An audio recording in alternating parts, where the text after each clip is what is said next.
Hello, I'm Dr. Joseph Randolph Bowers from abilitytherapyspecialists.com.au. I'm speaking at this time about what is counseling and psychotherapy. Counseling and psychotherapy are fields of practice within Western science and the professions, the helping professions.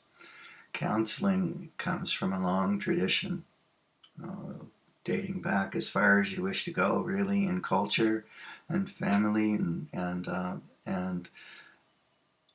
extended family practices of mutual support, understanding, respect, of listening, and communication.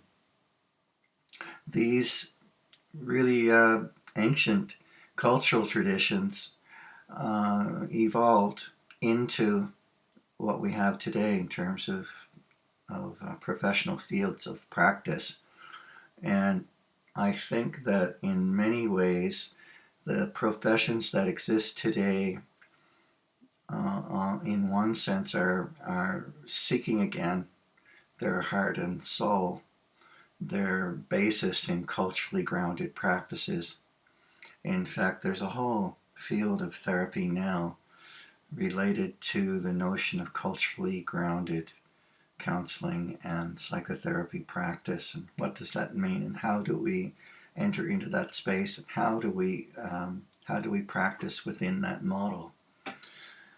And so you see behind me, actually in my therapy office here, that I uphold and respect the traditional paintings and works of Australian Aboriginal artists. Also tradition, cultural, spiritual tradition that speaks to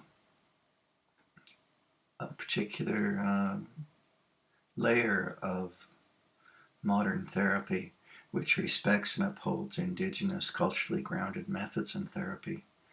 But that's a bit to the side of the point. Counseling and psychotherapy, then, generally speaking today, are based in these Western models. What does that mean? Well, it means a lot of things, actually, and it's quite an in-depth field of study and practice. I taught in the university sector for quite a number of years, training and graduate counseling programs, and we would have psychologists coming forward from bachelor and master's degrees in psychology.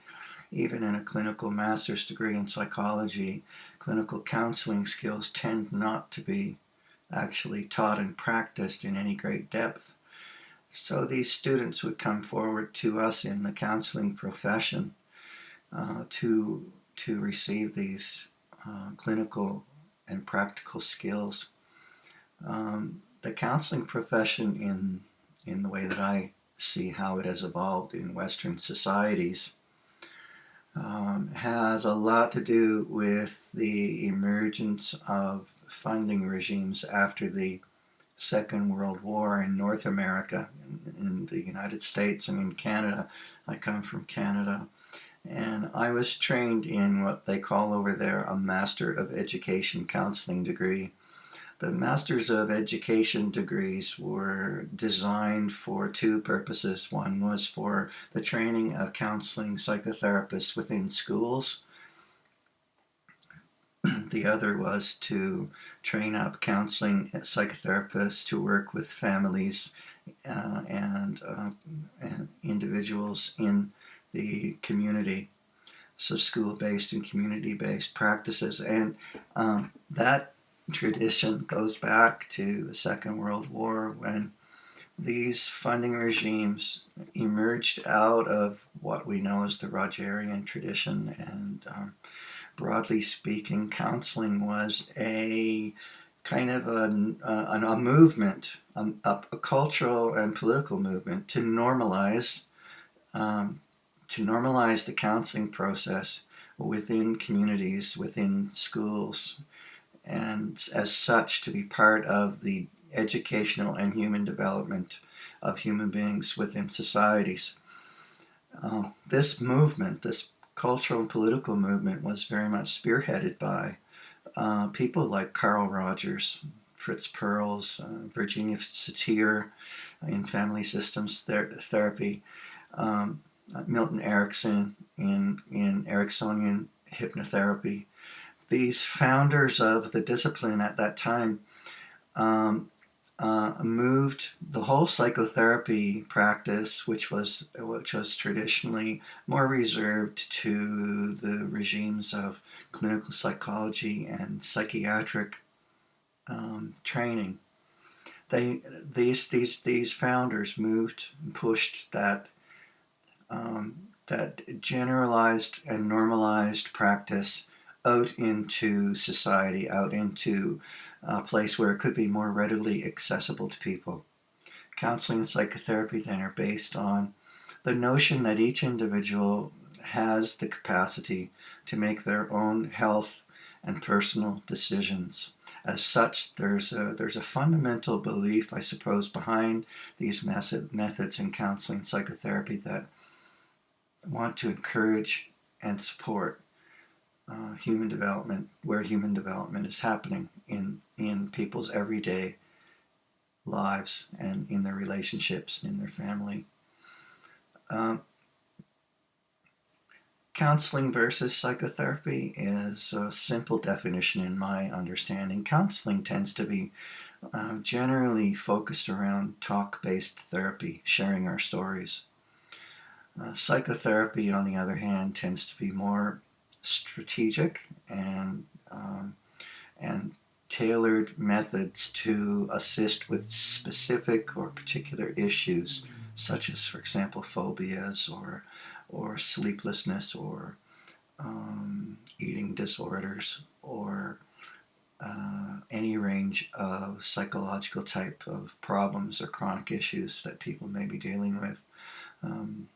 And so counseling then is like a foundational basis for the practice of psychotherapy. One provides the context and therapeutic relationship. The other provides the strategic interventions that may be tailored to help with specific needs and specific outcomes. I wanted to keep this video fairly short, a very brief introduction to the field, and we've already passed the 7-minute mark, so I'll leave it there for now and look forward to your future questions and interests in these areas. Thank you so much. Go to our website, abilitytherapyspecialist.com.au, and go to the contact, booking, and frequently asked question page if you have a question or an issue you'd like to cover in a future video. Just make a note in that column and send it off to us, and we'll see what we can do.